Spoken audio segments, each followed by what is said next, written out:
ஜோதிகளை வச்சிருக்கிறது பயமாயிருச்சு. போன முறை வெள்ளவாண்ட அவ்வளவு பிள்ளைகளையும் கடத்துறீங்க. இப்ப பாட்டு படிக்கிறதுக்காக ஒவ்வொரு பிள்ளைகளையும் கடத்துறீங்களோ, ஒவ்வொரு பிள்ளைகளோட கையெல்லாம் இப்ப போன் இருக்குது. தங்கட உணர்ச்சிகளை ஏதோ ஒரு வழியில அவங்க வெளிக்காட்டத்தான் போறாங்க. அதுக்காக நீங்க பிடிச்சு கொண்டே அடைப்பியா? அரசியல் கைதி என்று எத்தனையோ அரசியல் கைதிகள் இன்றைக்கு மறியல்ல இருக்குதல். 32 வருஷம் 33 வருஷமா இருக்குதல். அதுகளுக்கு ஒரு பதில் சொல்ல இல்லை. அப்ப உங்களோட அரசியல் உங்களோட லாபத்துக்கு நீங்கள் எதையும் செய்து கொண்டு போவீங்க. நாங்கள் இப்படியே இந்த காலமும் ஆர்ப்பாட்டத்தையும் போராட்டத்தையும் செய்து கொண்டு நடு ரோட்டில் நிற்க வேண்டும். அதுதானே நீங்கள் ஆசைப்படுறீங்க. அவர் ஒவ்வொரு முறையும் ஒவ்வொரு அரசாங்கத்துக்கும் விரைக்கல நாங்கள் என்ன எதிர்பார்ப்போம்? எங்களுக்கு ஒரு நியாயமான ஒரு தீர்வு கிடைக்கும், எங்களுக்கு ஒரு என்னவோ எங்களுக்கு கிடைக்கும்னு சொல்லி தான் உங்களை நாங்கள் கொண்டு வரோம். கொண்டு வந்த உடனே நீங்கள் மலமலண்டு உங்களோட புத்தி உங்களோட இந்த சிங்கள புத்தியை தான் நீங்கள் காட்டுறீங்க. வேறு ஒரு புத்தியை நீங்கள் காட்ட இல்லை. ஏன்னு சொன்னால் எங்களை நீங்கள் எந்த காலத்திலையும் உங்களோட காலைகளை வச்சிருக்க வேணும்னு சொல்லித்தான் நீங்கள் நினைக்கிறீங்களோடைய. எங்களுக்கு ஒரு நீதி வேணும், ஒரு நியாயம் வேணும்னு நாங்களும் ஆசைப்படுறது எங்களில் உள்ள மடத்தனை வேணும்னு சொன்னால் எங்களோட ஆக்களும் ஜனாதிபதி வந்த உடனே ஓடிப்போ அவரோட செல்வி எடுக்கிறாங்க. அவரோட செல்வி எடுக்கிறது, அவற்றை கையை பிடிக்கிறது, அவற்றை காலை பிடிக்கிறது. அவன்கிட்ட என்ன கூத்து காட்டி விடாம பார்த்தீங்களா? 22 23 வயசு பொடிக்கனை கொண்டு போய் போட்டு வச்சுக்கிறாங்க. இது எத்தனை வருஷத்துக்கு விடுவாங்களேன்ட்டு யார் எதிர்பார்க்கறது? இனி இருக்கிற பிள்ளைகள் கையில் போன் வச்சிருக்கிற பிள்ளைகள் ஒன்றும் வாய் வந்து கதைக்காதீங்க. கதைச்சிங்களோ உங்களை கொண்டு உள்ளுக்கு வச்சிருப்பாங்க. அதனால நீங்கள் இன்னும் பயந்து தான் நான் ஜீவிக்க வேணுமென்றதை நாங்கள் பயந்து தான் இருக்க வேண்டும். எந்த அரசாங்கம் வந்தாலும் தமிழனுக்கு ஒரு தீர்வு கிடைக்க போறது இல்லை, தமிழனுக்கு ஒரு நீதி கிடைக்க போறது இல்லை, தமிழனுக்கு ஒரு உரிமை கிடைக்க போறதும் இல்லை.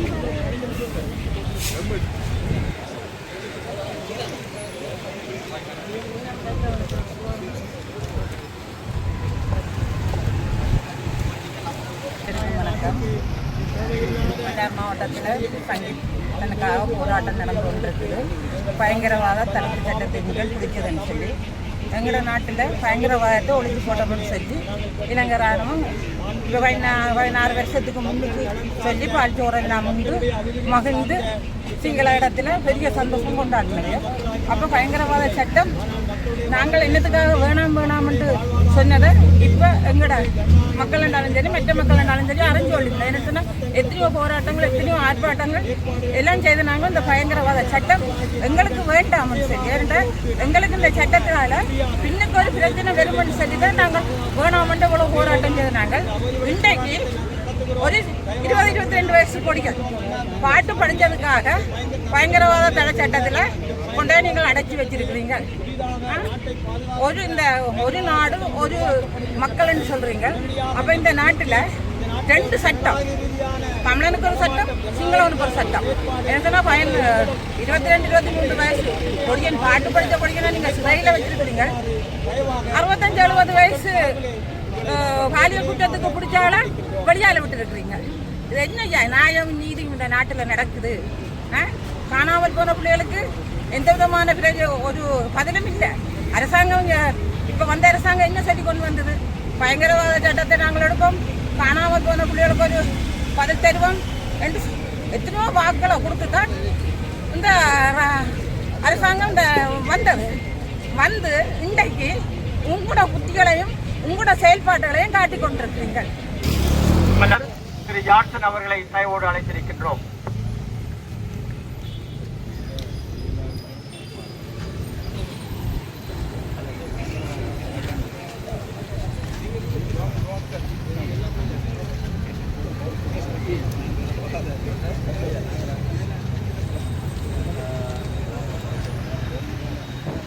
இன்று இந்த இடத்தில் ஒரே குரலாகவும் ஒரே செய்தியாகவும் சொல்வதற்காக பயங்கரவாத தடை சட்டம் இந்த சமூகத்திற்கும் மனித குலத்திற்கும் எதிரான ஒன்று, இதை நாங்கள் வேண்டாம் என்ற ஒரே குரலில் சொல்வதற்காகவும் நீண்ட காலமாக எமது இளைஞர்கள் இந்த பயங்கரவாத தடை சட்டத்தினால் பல்வேறு துன்பங்களை அனுபவித்து அவர்களுடைய வாழ்க்கை எதிர்காலத்தை முற்று முழுதாக அளிக்கப்பட்ட ஒரு இந்த சட்டம் சர்வதேச நியமங்கள் சர்வதேச சட்டங்களை தாங்கி இருக்கவில்லை என்பதை உள்நாட்டு சட்ட வல்லுநர் வகையில் அரசை பாதுகாப்பதற்காக அரசாங்கங்களும்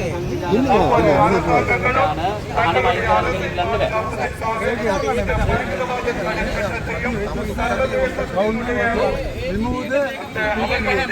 பார்வையை திருப்புவதற்காக கொண்டு வருகின்ற அதனை தழுவிய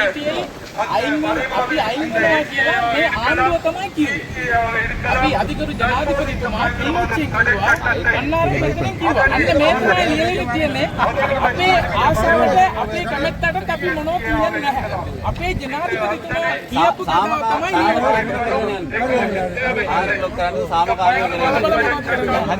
තමයි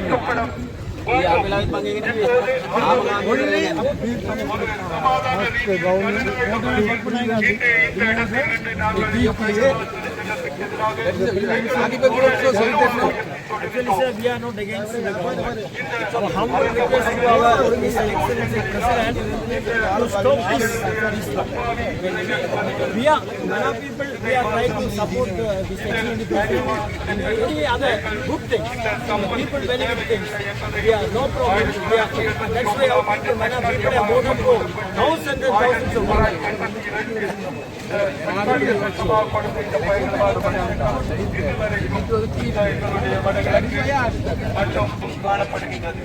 இந்த அரசாங்கமே தங்களுடைய தேர்தல் காலத்தில் இந்த பயங்கரவாத தடை சட்டத்தை நீக்குவதாக வாக்குறுதி அளித்தவர்கள் இந்த பயங்கரவாத தடுப்பு சட்டமானது எங்களுடைய மக்களை இன்னுமே குறிவைத்து தாக்கிக் கொண்டிருக்கின்றது.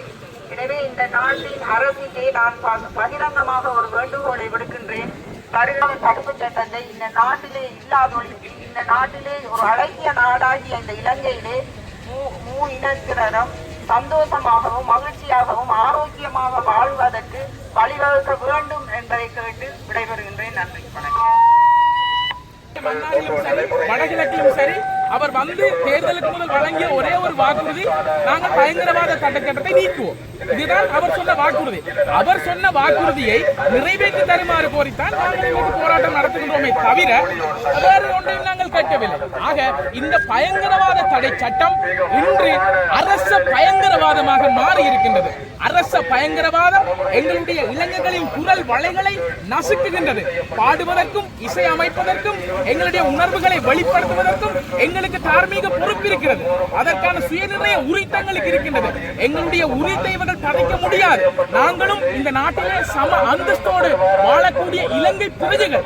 ஆக எங்களுடைய இளைஞர்கள் மீது பயங்கரவாத தடை சட்டத்தை நீங்கள் பயன்படுத்தி அவர்களை கைது செய்து அவர்களை நீங்கள் அச்சுறுத்துவதன் மூலமாக இளைஞர்களின் குரல் வளையை தமிழ் இளைஞர்களின் குரல் வளையை நீங்கள் நசுக்க முற்படுகின்றீர்கள். இன்று சங்கீதனுக்கு நடந்தது நாளை எம்மில் ஒருவருக்கு நடைபெறப் போகிறது என்பதுதான் யதார்த்தமான உண்மை. இதைத்தான் நாங்கள் ஆரம்பத்திலிருந்தே சொல்லி வருகிறோம். இவர்கள் சொன்ன எதையுமே செய்யவில்லை, செய்ய போவதும் இல்லை. இன்று பயங்கரவாத தடை சட்டத்துக்கு மாற்றீடாக புதிய ஒரு அரச பயங்கரவாத பாதுகாப்பு சட்டம் PSTA என்று சொல்லக்கூடிய ஒரு புதிய சட்டத்தை இவர்கள் கொண்டு வந்து அதனூடாகவும் இந்த பயங்கரவாத தடை சட்டத்தை விடவும் பல மடங்கு மோசமான கருத்து சுதந்திரத்தை பறிக்கக்கூடிய சட்ட மூலத்தை அமுல்படுத்துவதற்கு இந்த அரசாங்கம் தயாராகி வருகின்றது. எங்களுக்கு புதுசும் வேண்டாம், பழசும் வேண்டாம். நிம்மதியாக இந்த நாட்டிலே எங்களை சம உரிமையோடு சம அந்தஸ்தோடு வாழ விடுங்கள் என்பதுதான் எங்களுடைய கோரிக்கையாக இருக்கின்றது.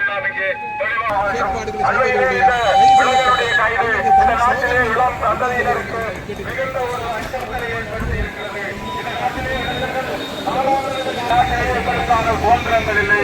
மேற்குலகத்திலே இருக்கின்ற